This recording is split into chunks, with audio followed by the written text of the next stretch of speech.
हाँ जी बिल्कुल। अज पूरे मुल्क जियां सखर में भी ईद उल अज़हा जेका आहे उहा जोश ऐं जज़्बे सां मल्हाई पई वञे। उन हवाले सां ॿुधाईंदो वञा त सुबुह सवेर जेको आहे ईद नमाज़ अदा करण खां पोइ ऐं उज़ही करण खां पोइ शहरनि जेको आहे पार्कुनि जो रुख़ करे वरितो आहे। हिन वक़्तु असीं सखर जे लबे मेराण पार्क ते मौजूदु आहियूं, जिते शहरी औरतूं मर्द तोड़े ॿारड़ा जेके आहिनि उहे हिते पार्क ते लुत्फ़ अंदोज़ थी रहिया आहिनि। सिंधू दरिया में ॿेड़ी ते सवार थी करे जेको आहे ईद जी ख़ुशियूं जेके आहिनि उहे ॿीणियूं करे रहिया आहिनि। असीं उन्हनि सां ॻाल्हि ॿोल करियूं।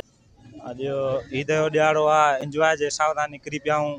मुख़्तलिफ़ पार्कनि तां थींदा आया आहियूं ऐं जॻहियुनि तां थींदा आहियूं, तफ़रीक़ी जॻहियुनि तां थींदा आया आहियूं।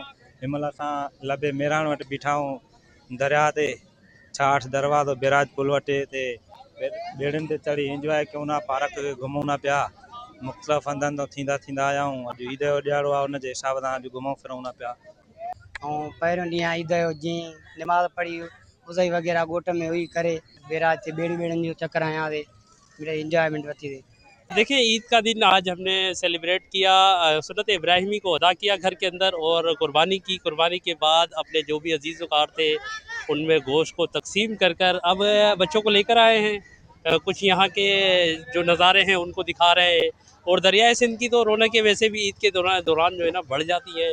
बड़ा खूबसूरत नज़ारा है। इनकी खुशियों को आज हम दोबाला करने के लिए आए हैं और ये लबे मेरान पार्क है और कश्ती में बैठकर बच्चों को सैर कराई जा रही है।